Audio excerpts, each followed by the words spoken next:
quality score. It's one of those foundational Google Ads components that you know is important, but actually figuring out how to improve it can be surprisingly difficult. This is something that comes up in so many of my Google Ads coaching calls, so I knew I needed to dedicate a whole other episode to this topic. I'm going to share my practical, step-by-step framework for increasing your quality score, which will be useful whether you're a Google Ads newbie or an advanced practitioner, especially if you're struggling with the dreaded below-average expected click-through rate. And then after I share my own story, I'm going to show you a post I saw on LinkedIn from a different Google Ads practitioner who shows how they actually used quality score to decrease their cost per lead.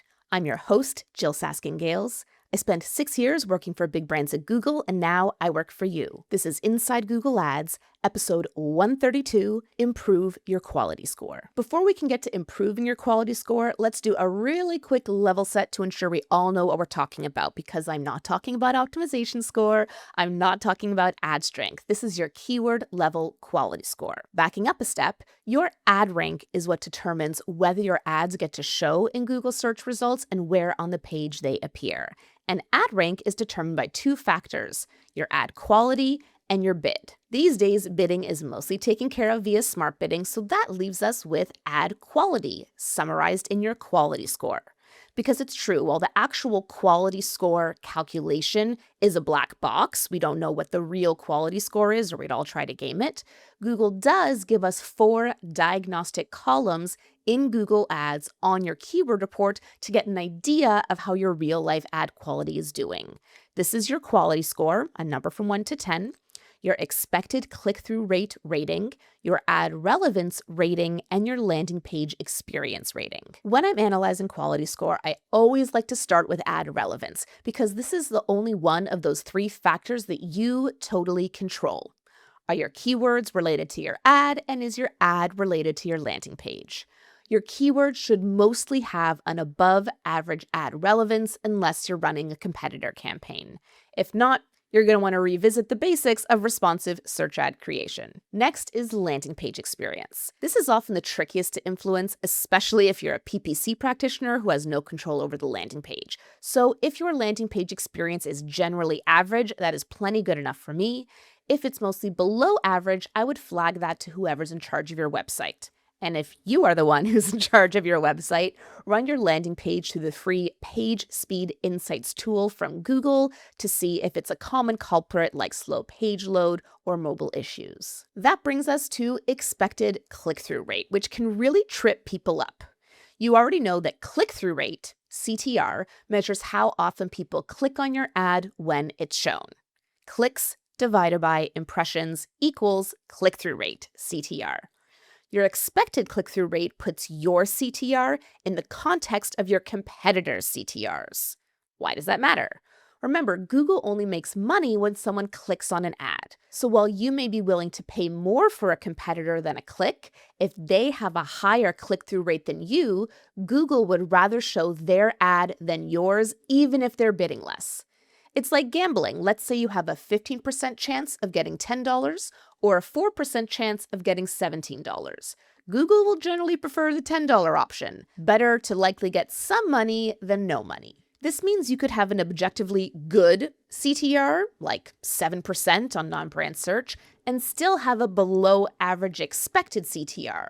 That would mean that your auction competitors, whether you consider them real-life competitors or not, they're bidding for the same queries, so your auction competitors have more compelling ads or better search term ad alignment than you do, so they're getting higher click-through rates than you. So how do we fix that? Here's my framework. First, identify your auction competitors.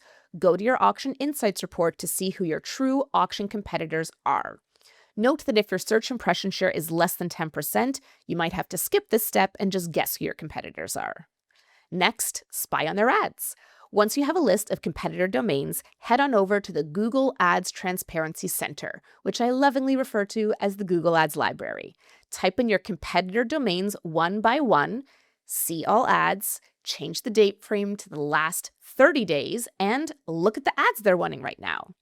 And then step 3, borrow the best bits. You should be able to see pretty quickly why your competitors may have a better CTR than you.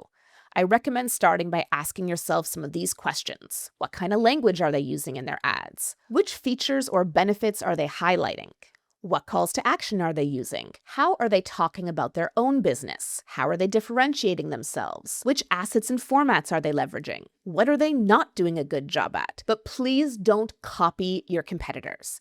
Instead, put yourself in your target customer's shoes, take note of the things you think your competitors are doing well, and bring those takeaways back to your own ad text creation. Something else I'll often recommend is looking at people in the same business in you in a different area or different country. So people who are not actually your competitors but do what you do somewhere else. That can also be a great source of inspiration from the Google Ads library.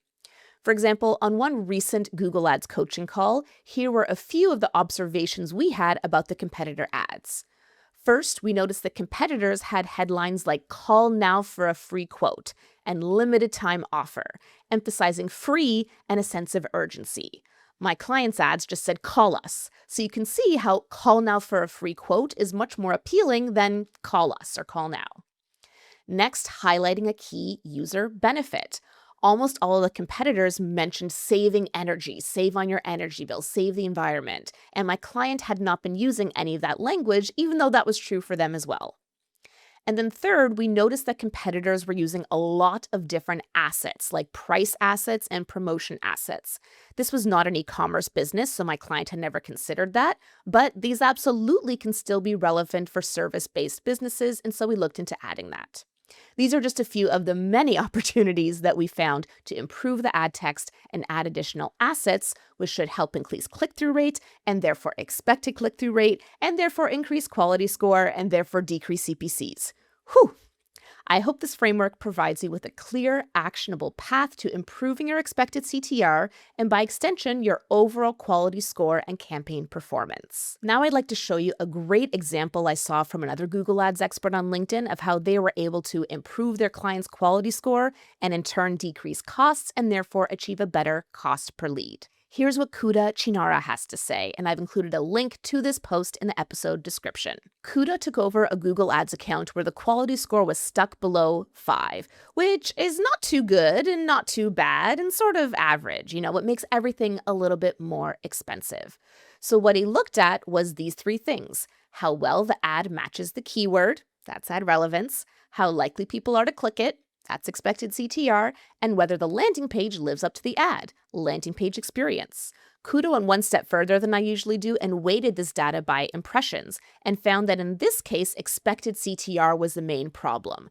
That's usually the case, by the way. And while there were other issues too, you can't fix everything all at once, so Kuda decided not just to write better ads, that's part of it, but genuinely improve the user experience. So what he says is, the existing ads described what the product was rather than what it did for the buyer. So I wrote a set of challenger ads to run against them and let performance pick the winner.